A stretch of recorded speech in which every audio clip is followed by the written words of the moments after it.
Magandang araw! Ito ang Roma Barkada 6, nagbabalik at may baon na kaalaman para sa magandang kwentuhan. Oh, kumusta naman kayo? Mabuti naman kahit maraming ginagawa. Ikaw naman, Haya. Kumusta ka naman? Ito, medyo pagod at hindi alam ang uunahin sa dami ng gawain. Dagdag na rin yung mga responsibilidad sa bawat gawain na may mga grupo-grupo. Sang-ayon ako riyan sa sinasabi mo. Marami rin kasi ang ginagawa. Nahihirapan kami ng mga kagrupo ko sa ibang gawain.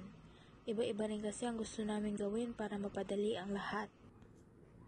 Sa amin ay kahit papaano, ayos naman at nagkakasundo ang bawat isa. At bilang kasapi ng pangkatang gawain, nirerespeto ko ang mga desisyon nila dahil mas may alam ang iba sa amin. Oo nga no, nakakapagod pero matatapos din natin ito kung pag-iisipan mabuti lahat ng pangkatang gawain. Nga pala, mayroon sa mga tagapakinig natin ang nagtatanong kung ano nga ba ang kurso ang pinili natin at sino raw ang iniidolo natin dito. Ayos. At para sa kabanatang ito, sasagutin natin yan. Hindi lang yon, ibabahagi rin namin sa inyo aming mga tagapakinig kung sino, ano at bakit mahalaga sa amin ang personalidad na ating pag-uusapan, kaugnay sa aming piniling larangan. Simple lang naman. May ugnayan pa rin na pag-aaral ng personalidad na ito sa napili namin. Lalo na ngayong kasalukuyan dahil ito ay patungkol sa impluwensya ng ibang taong kinabibilangan natin at minsan ay napapasabay pa tayo sa opinyon ng iba. Sa tingin ko ay mas mauunawaan natin ang sitwasyon natin ngayon dahil konektado ito sa pag-uusapan natin. Anong kurso nga ba ang aming gusto? Ito ay psikolohiya. Psikolohiya po, o psychology sa Ingles ang aming kukuhaning kurso. Sa katunayan ay hindi namin pinlano ito na buo lang kami na magbabarkada dahil kami ay magkakapare-pareha ng gusto.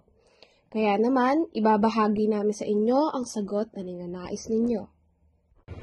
Magandang araw sa inyong lahat at welcome sa aming podcast. Ako si Chino.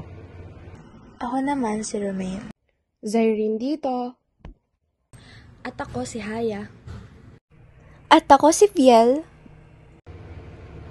Ngayon, pag-uusapan natin ang buhay at ambag ni Solomon Asch. Sino nga ba si Solomon? Si Solomon Asch ang isa sa iniidolo namin na hindi masyadong nababanggit ang pangalan pero nababanggit at nagagamit ang kanyang mga pinag-aralan. Isa si Solomon sa pinakamahalagang pangalan sa larangan ng psikolohiya. Hirap siya sa Ingles nung una, kaya pinagsikapan niyang aralin ito sa pamamagitan ng pagbabasa ng aklat ni Charles Dickens. Nag-aral siya sa College of the City of New York at doon lumawak ang interes niya sa psikolohiya. Pagkatapos, nagpatuloy siya sa Columbia University kung saan nakuha niya ang master's degree noong taong 1930 at ang PhD noong taong 1932. Pero ang pinakatanyag na pag-aaral niya ay ang eksperimentong conformity noong dekada 50. Ito ang eksperimento kung saan may mga guhit sa kartulina na madali naman sagutin. Pero kapag mali ang sagot ng grupo, madalas sumasang-ayon ang isang miyembro kahit alam niyang mali iyon. Ang punto roon ay malakas ang impluwensya ng isang grupo. Minsan, sumasang-ayon ka hindi dahil naniniwala ka, kundi dahil ayaw mong mapahiya o maiba sa kinabibilangan mong pangkat. At dito pumapasok ang dalawang uri ng impluwensya na tinatawag na normative influence at informational influence. Ang normative ay kung gusto mong tanggapin ang isang grupo na gusto mong salihan o gusto mong maging kasapi sa isang pangkat.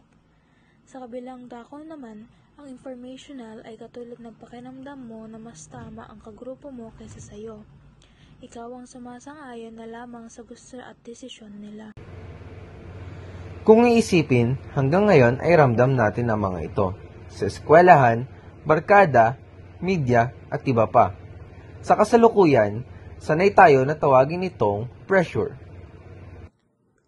Kaya sobrang konektado pa rin ng mga natuklasan ni Asch, natutulungan tayo nitong unawain kung bakit minsan hirap tayong manindigan sa sarili nating opinyon.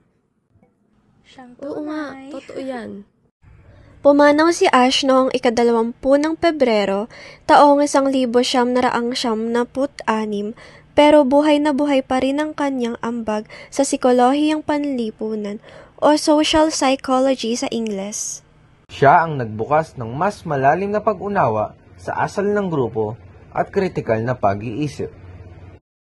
Alam nyo, konektado talaga iyon sa sitwasyon natin ngayon, sa dami ng pangkatang gawain.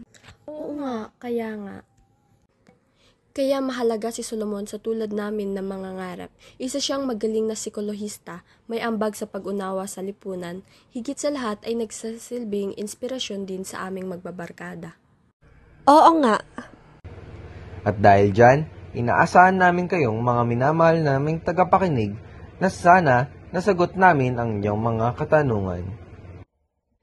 At higit sa lahat ay may napulot kayong aral. At dito nagtatapos ang aming podcast. Manatiling positibo.